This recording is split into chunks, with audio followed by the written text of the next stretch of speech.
Welcome to my humble abode. And I'd like to welcome not just you, but today's guest, Taylor Porkerall. It's kind of great, right? Can you all hear me okay? If you can't, if there's some issue or something or other, do let me know. Manning the man in charge of AV Club today is my very much beleaguered husband who has no, it's a lovely guy. No, you're not beleaguered, right? No, he's shaking his head no. But he does have his back to the Coventry City Stoke City game. And so I'm going to occasionally have to look up and give him a read on the game. Although, Mark, you might want to note that the TV is about to go idle. Mark, my husband, is British. So when I told him that I was making biscuits, he got very excited until I told him I was making American biscuits. Anyway, so Saturday and Sunday in our house is not like Giants Jets sort of thing. It's more like Coventry City because the Sky Blues are his home team, but really the place closest to his heart, I don't know if there are any of you out there, but Liverpool. Is that true, Mark? Liverpool? Yes. You will never walk alone. And if you make these biscuits, you also will never walk alone. Do you like my hands? Do you think they sell Botox for hands? Anyway, cut my nails nice and short for this so you don't think it's disgusting. I cannot stand when people do TikTok videos and they have like these really long nails. It just really skips me out. Anyway, welcome. I don't know who's come to me because of the contrarian. I don't know who's come to me via Substack. I don't know who's come just because you're just lovely people. But today we're going to be making these. And I'm going over to get really a very pathetic looking pan of biscuits because this is all that remains in a house with two people in it. There were 9, and now these are the ones. They're actually from yesterday, and they don't look as glorious and brown as they did when they first came out of the oven, but pop them in the toaster and they're great. But look at that. You see, I made these in honor of Mikey Sherrill. And so you'll see that these delights are not just studded with 2 kinds of cheese, cheddar, and a sharp provolone, because that seems so Jersey to me. You can buy sharp provolone anywhere. And it means that the dog is also like right next to me because it is a very, very, where's the thing? Very, very pungent cheese. Pungent. And also because there's all this pork roll here. I have included, I've made these New Jersey biscuits this morning in honor of the glorious win by my fellow Montclarian and New Jerseyan, Mikey Sherrill. We are very, very pleased that she became it will be the next governor, especially beating out Jack Ciattarelli, who maybe after his 3rd time trying, maybe realizes that he shouldn't be run again for governor.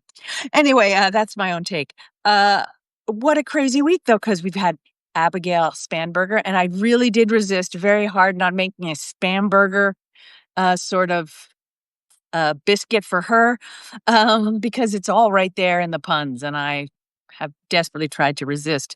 And but I made a biscuit for the contrarian, hi contrarian folks, that not only would honor Mikey Sherrill with the classic New Jersey Taylor ham. Anyone from Jersey out there? Anybody? Yeah. Well, when you're from northern New Jersey, I'll just explain it for you who don't know. When you're from northern New Jersey, you rightly call it Taylor ham because Taylor ham was created by this man, John Taylor, back at the turn of the century. By the century, I mean like the other century, not this most recent one. And he basically it's like New Jersey Spam. It's chopped up pork belly, spices, just a delicious dose of nitrates. And because it just makes everything shinier. What do we have? Yep. And sodium ascorbate. No, let's not read it. Anyway, it's delicious. It fries up into these delicious little chunks here that both me, my husband, my dog, it makes the best sandwich. So people in South Jersey, however, go with the more generic pork roll because at the turn, during the Progressive Era, as you know, we had something created called the Food and Drug Administration, and they oversaw the health and welfare of food because there was so much um, trouble in our food production plants. Who here read The Jungle, right? To me, The Jungle was very much an important read in high school, and it stayed with me. But people like Teddy Roosevelt, who was a president who looked out for the welfare of the American people, most American people at least, wanted to standardize and protect the American food sources. It's a really neat idea. And the standard phrase, the FDA approved phrase for this product became pork roll. And the folks in South Jersey kind of took to that. I like to honor Mr. Taylor and refer to it as such. So Taylor ham it is. And for all my Southern New Jersey friends who might be here on this biscuit making journey this morning, I respect you, sort of.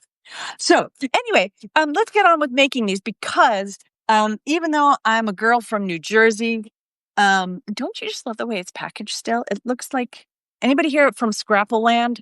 Yeah. It just feels very oldie timey here. I usually actually buy it in slices because it's much easier to throw in the pan and layer onto your Kaiser roll in the morning. If anybody wants to know what my dog Norman is up to, he has just run out the back at about 400 miles an hour and still did not manage to get the squirrel. So first things that we're going to do is I'm going to take out my food processor. I love using a food processor for biscuit making because one, I'm lazy. Two, it means I don't have to handle the butter, which my steamy little warm hands will melt.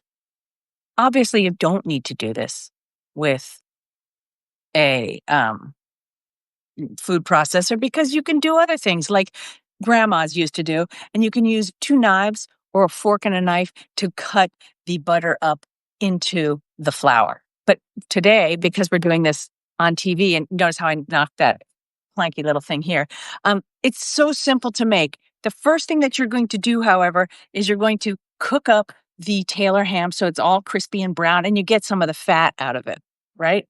The other thing that you're going to do is then pour in your flour. It's 2 cups of all-purpose flour. Then you're going to put in 1 tablespoon. Sometimes when I write recipes, especially when I'm dealing with baking powder and baking soda a lot, I feel like I need to capitalize tablespoon because it seems like such a large amount, but you really need it for the lift that you're going to get, that you want to get in these biscuits. So here we go. And then I think there was definitely a dog hair in there. Isn't that nice, guys? I think I'm going to stop and pause here. I want to show you that I not only have dog hair in my food. No, I don't. It was just the one. I have a cup of green tea and a cup of coffee, and I don't even know which one to drink first. I think I'll go with the coffee. What do you think? Anybody? Who else is joining me with coffee this morning? I hope you are. Some of you had to get up early for this, and I appreciate that.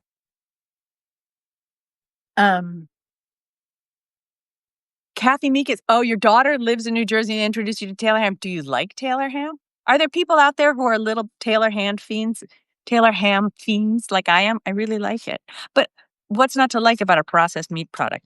I am not measuring, but you could, the salt that I'm putting in here. I use kosher salt because I like the graininess of it.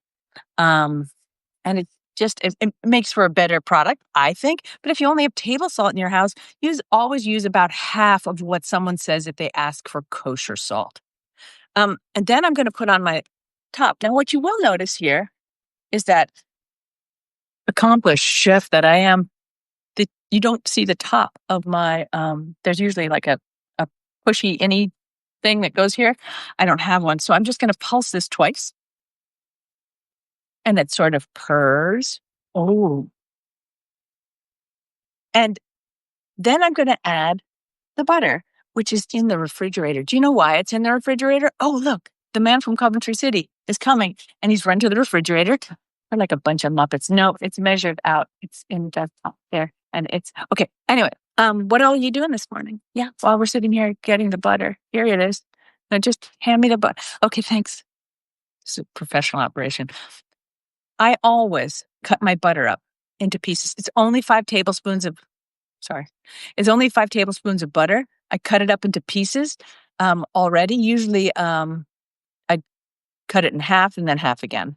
And I'm gonna sprinkle it across the top to give the machine a little less work to do as far as separating it all out for me.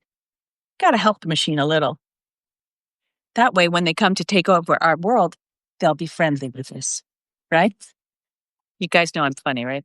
Hey, Allison Marsh, nice to see you. Okay, I'm going to pulse this now about 5 times.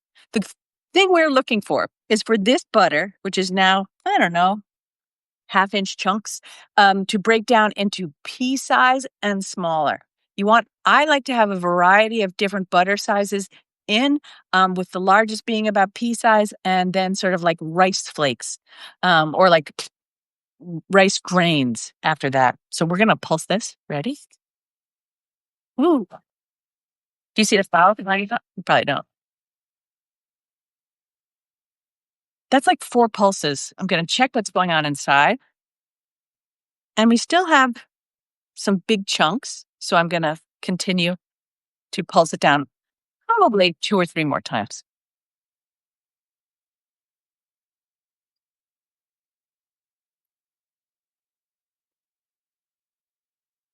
Let's see. This is a nice blend. I'm going to give 1 more pulse because some of them are pea size, but I'd like a little more variety. But I think when you're making biscuits and you're first learning to make it, I think this is the hardest part. I also think it's the hardest part when you're making pie crust. It's obviously a very similar technique. You want to coat the butter in flour. That's going to help create like that little capsule. So then when it melts, when the heat hits the butter, it melts and helps to make the pastry flaky. But things are a little, they're still a little big in here. And because we're going to have, you can't see how much flour is here, but it's a lot.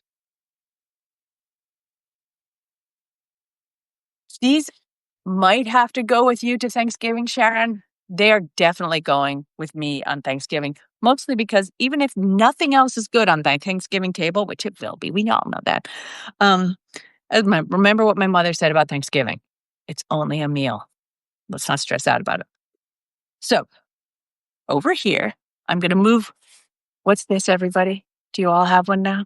My favorite object ever, a scale. It just makes even cooking faster.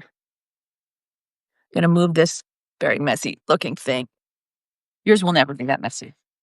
And I'm going to, it seems like there are a couple steps with this. I swear it's all worth it in the end. Meaning, by steps, I mean, you're going to have more than 1 dish to wash. I really try to make it so you have the minimal amount of dishes to wash. But for this, it's worth it. So I'm going to pour our nice little mixture of flour, baking powder, and salt, and butter into the dish. Then I'm going to add more cheese than I should to this. I have, as I said, the sharp provolone. Sharp provolone is nice. You know, it's the kind of thing Tony Soprano ate a lot of. And if you haven't rewatched The Sopranos, please do. It really is the seriously best show that has been on TV in a long time. I'm sprinkling these on the top. This actually is quite a lot of butter, a lot of cheese. I did not shred the cheese. You can definitely shred the cheese. Shredding the cheese is an extra step. This is very easy to cut up. And the reason I like it is because you get these lovely explosive bits of cheese out there. Stacy has asked, is there a substitute for Taylor ham? There sure is, Stacy. First of all, you don't have to add Taylor ham at all. You could make this, like I said, in honor of Abigail Spanberger and use a delicious, salty Virginia country ham. Or maybe ham ain't your bag and you want to celebrate the joyous, oh, we're so happy. I mean, I am, my husband is, many of us are. Hi, Sita. Nice to see you. The win of Zoran Mamdani in New York City, which brings us a lot of joy.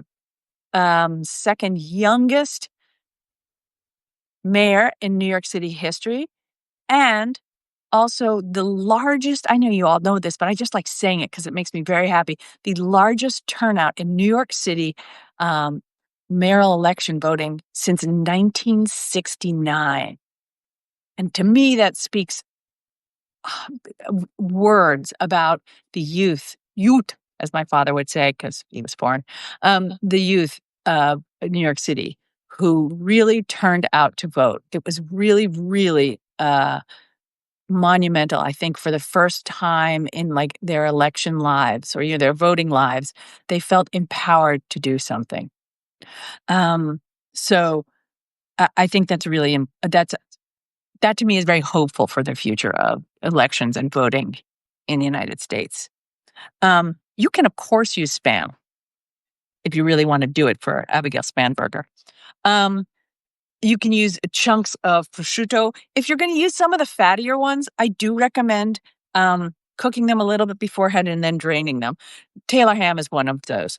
So I am tossing these bits and pieces briefly with in the flour mixture to coat them so that they do not just land thud at the bottom of your biscuit, which I'm going to say would be delicious because you'd have all that crispy cheese melting at the bottom, but not so much here. I, just like all of you, watch too many videos on Instagram. And I watched a man, I think it was at Ferrara's Bakery in New York City. He was doing a video. Guy came in like in his suit. He's like, yeah, I've been working at, I own Ferraras or whatever he did. And he comes in once a week. It's not true. It was all like kind of, it was a story. It was a show to make the streusel for the top of, I think, one of the cakes that they make. And I watched him and he literally had like this fork, which I think came in my Crate and Barrel cutlery set that I got when I got married. And it looks like maybe a little bit like Neptune's, trident, but it's not a trident. It's a quadrant. Anyway, I love it because it's a big fork. This is what he used to mix his streusel. And this is what I used to um, flip around all and coat all of these lovely pieces of cheese and Taylor ham.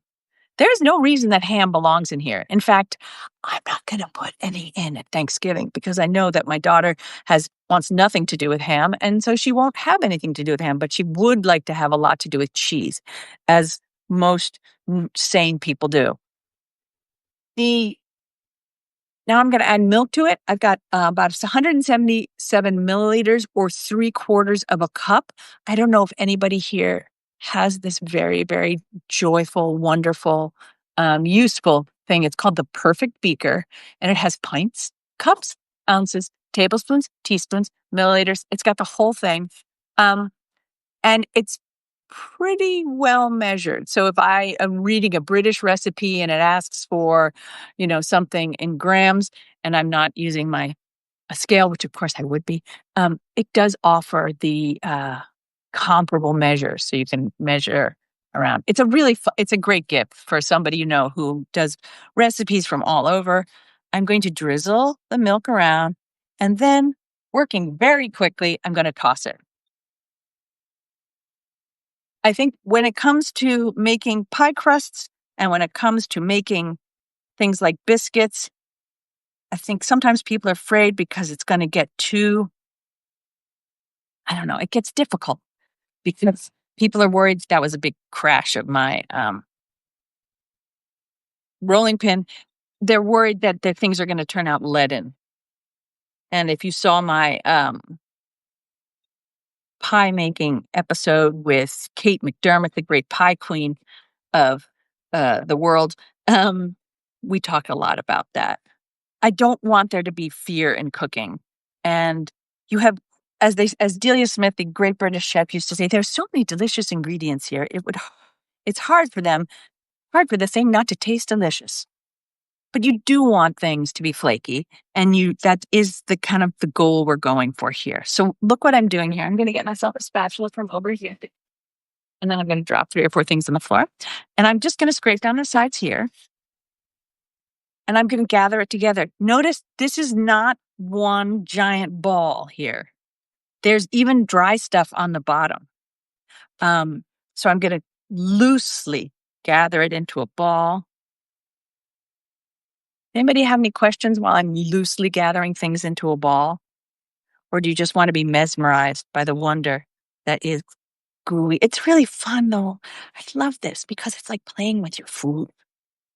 Um, Little quiet time here, little music.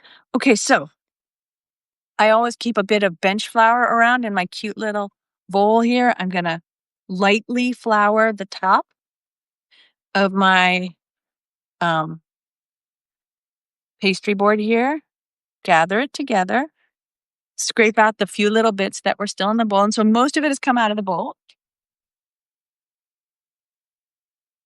And we have this beautiful here. That's this way you can see it. A beautiful, very loosely connected um, piece. And I'm going to press it out into a little bit of a um, rectangle shape, sort of fake rectangle shape. A little bit of flour. Don't go crazy with the flour. And roll it out. The goal to make it about a 1/2 inch thick. And I keep here, I actually keep a ruler with me in the kitchen so that I can measure it. But today I'm going to do it by eye. And you notice that I'm wiggling it about a bit, wiggle it about a bit, so that it doesn't stick too much. I end up shaping it a lot with my hands and then doing a lot of pressing it out with my hands. And this, my friends, is the secret moment, the moment we've all been waiting for. You ready? I'm going to fold it like a letter, but first things first. Do you all have one of these?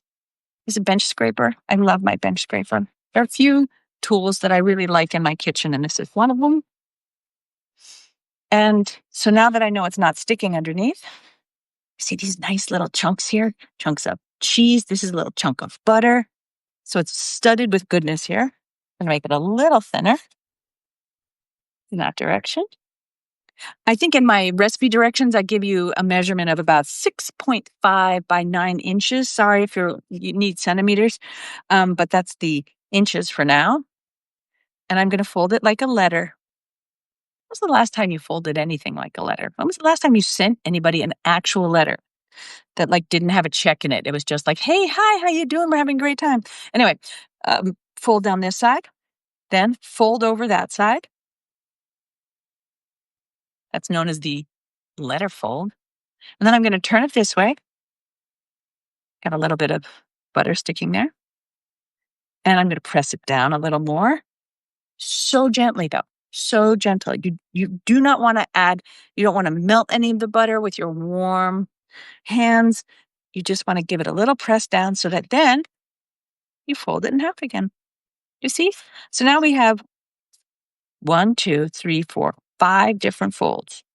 Well, 4 different folds because math was not my strong suit. A little more flour, not a lot of flour.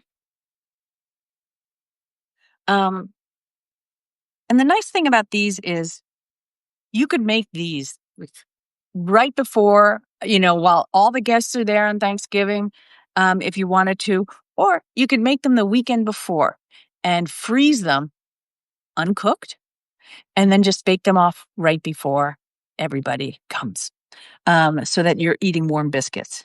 But you're not by the end of this little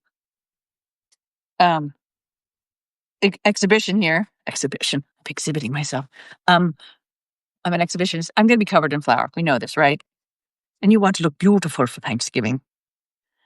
So we're going to roll it back into this nice 6.5 by 9 inch shape. And here we go. You also can choose, I'm going to make big biscuits, but you can choose to make them as smaller biscuits too. So I like to be really prepared when I'm baking, and when I write recipes for you, and I say things like, you should make sure that your oven is preheated. That's my oven. You should make sure that you have a pan that's been lined with parchment paper, and you should have everything ready for you so you can go. And that's really important when you also are showing people how to cook. But you know what I didn't do? I didn't get my pan ready, so I'm going to go get a pan. And that would be the big clanking noise that you hear.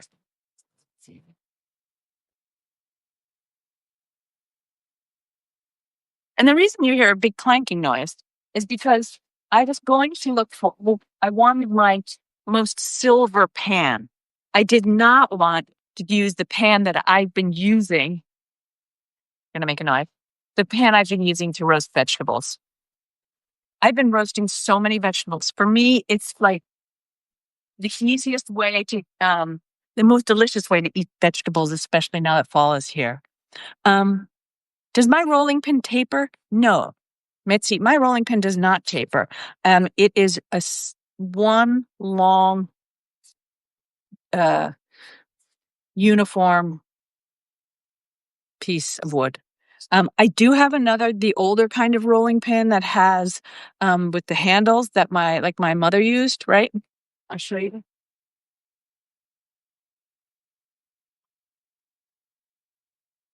May not surprise you to know that I have a lot of different rolling pins. But this old time one, which is nice, but I don't feel I have the same amount of control with it. Though I do like the sound. Reminds me of child. So I'll just drop this over here.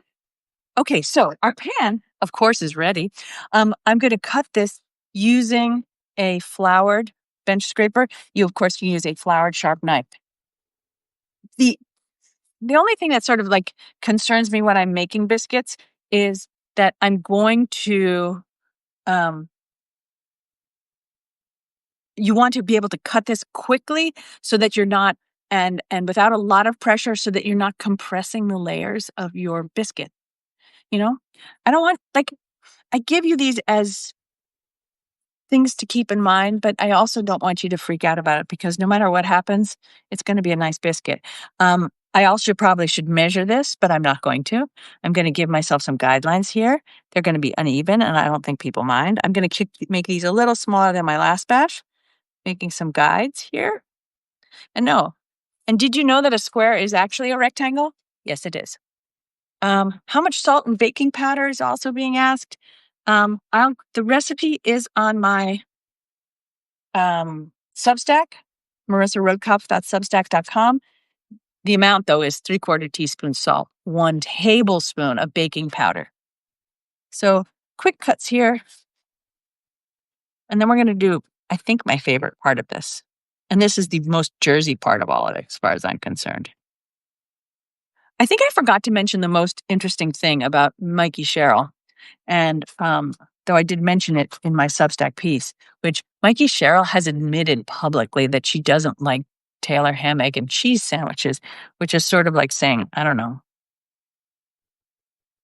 you don't believe Jimmy Hoffa's buried in the Meadowlands. We all, as Jersey, know all these things. We also know that New Jersey is a beautiful state. We know that if all you ever see of New Jersey is the New Jersey Turnpike, well, that's your loss. I'm very Jersey proud. I have an odd-shaped biscuit here. What's a girl to do? I think the girl is just going to reshape it because it doesn't really matter. I'm going to lay these all on here. They tend to spread up more than out. Look at this little mutant. You know what this one is for? Me in the kitchen. Everyone should have the one they get to eat before everybody else gloms up on them. Glorms them up, as we would say here. You can definitely make these a little more uniform looking. But here I am. Oh, sorry. Can definitely make these a little more uniform looking.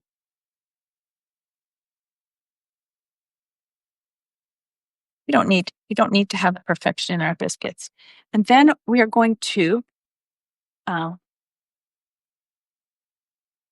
brush these with a little bit of butter.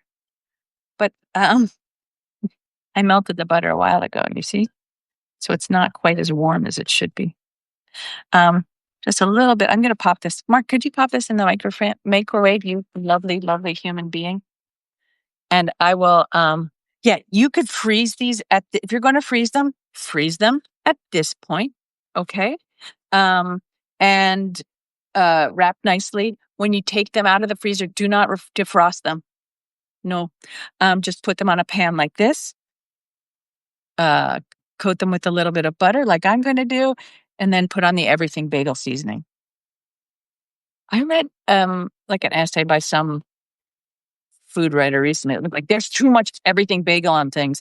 And that's probably true. But in this case, I've had two delicious experiences with everything bagel seasoning. I got it here. This is a big one by McCormick, but you can get it at Trader Joe's. You can also get it almost at this point. It's become so popular. You can get and don't have to buy a giant one. You can buy like a little regular size spice jar full of it. For those of you that don't know, it has onion flakes, sesame seeds, garlic flakes, poppy seeds, and salt. And that's what makes it so incredibly good. Thank you, Mark, for doing that for me. Anyway, I'm going to pat these with a little bit of butter.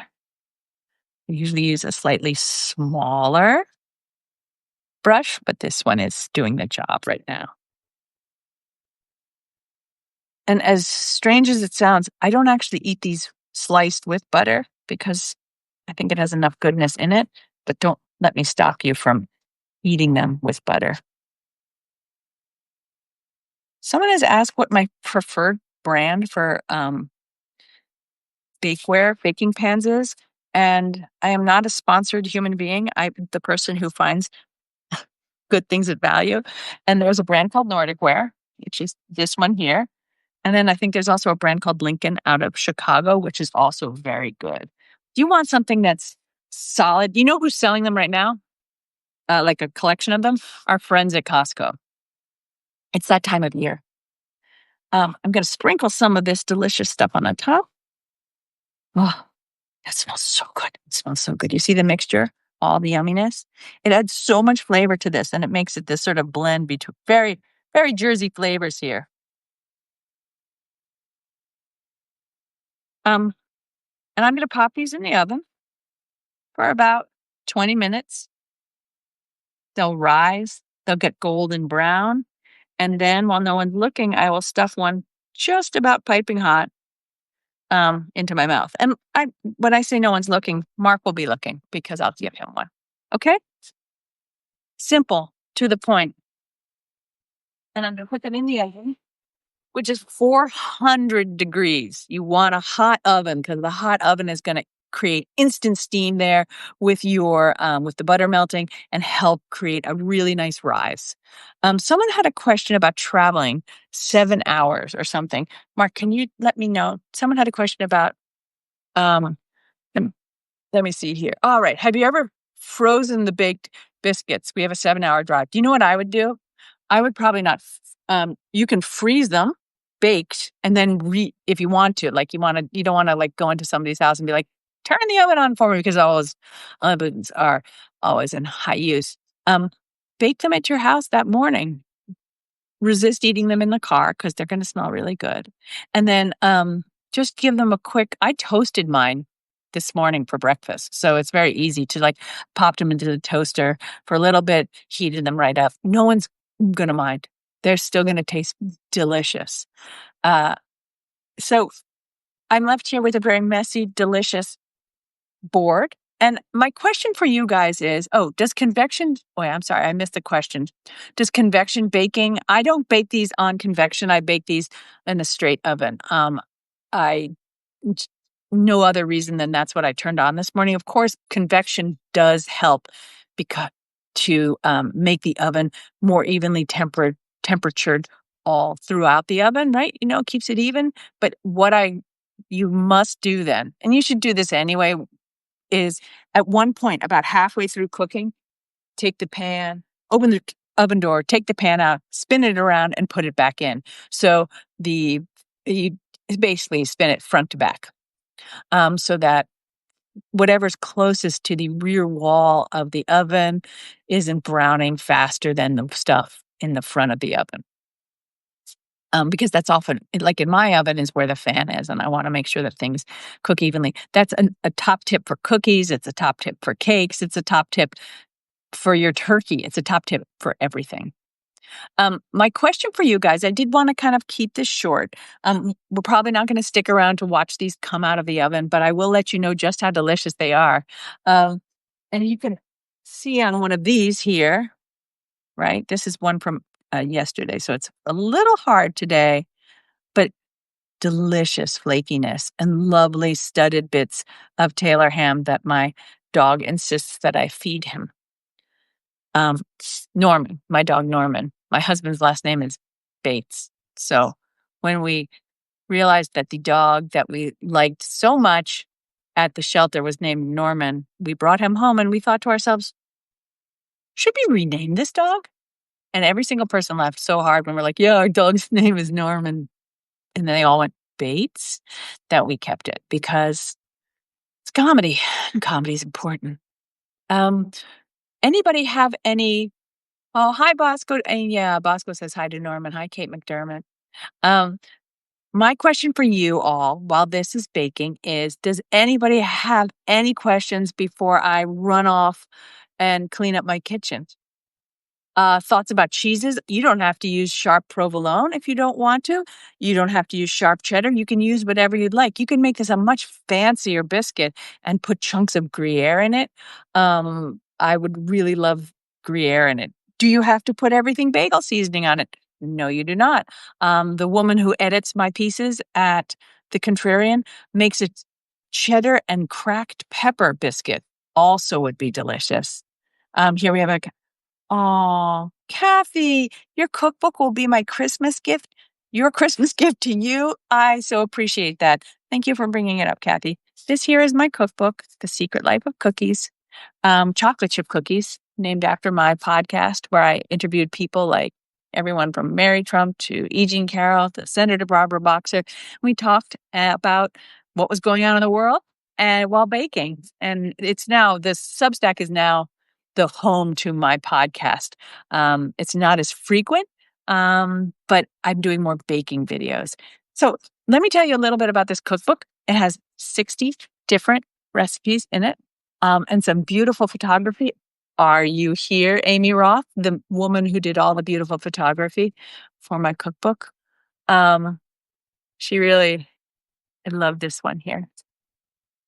This is the Irish cream chocolate chip cookie. Um, 60 different recipes for all times of the year. And I have to say, it is been a kind of challenging season to come out with a cookbook about cookies because other people who have bigger, fancier publishers. I love my publisher. It's Page Street Publishing. They're so lovely and so supportive. But the New York Times has a cookie book out this season, and it's a little hard to compete. But what I will say is my cookbook only costs $25. It's about $10, $15 less than most cookbooks out there. And it's a kind of, I think, make a great gift for everybody on your, of course I'm going to think this, but everybody loves chocolate chip cookies. I went to the doctor this week and I said, oh, I've been writing this book. I wrote this book on chocolate chip cookies. And he said to me, Marissa, there's only one true cookie in this world, and I believe it is the chocolate chip cookie. And then you know what he did? He bought a copy of my cookbook while I was there. Now that's the kind of doctor you want. That's the kind of support you want. Anyway, it's $25. I think it makes a really nice gift. It makes a great gift for kids who are just starting out to baking, and it makes a great gift to everybody you know who loves chocolate chip cookies. So I hope if you can, if you haven't bought it already, you might consider buying a copy. And if you do, please leave it a review on Amazon. It's important. Where do I buy it? My husband is mouthing things to me. You can buy it on Amazon. You can buy it on bookshop.org. You can buy it at barnesandnoble.com. As you know, bookshop.org supports independent booksellers, so that might just be the place to go. All right. Yeah, the non-Amazon place to purchase. Bookshop.org supports independent booksellers everywhere. You can buy it on bookshop.org and then write a review on Amazon because apparently in the world that we live in, that still matters. And yeah, Barnes and Noble is also a big supporter of the book. Kate McDermott has come to us. My friend Kate McDermott, the woman, the queen of pie, has asked me a question. Are biscuits the answer to life or is it pie? Oh, Kate, does there have to be just one answer? Right? Biscuits are great. Pie is great. Yesterday, I ate both.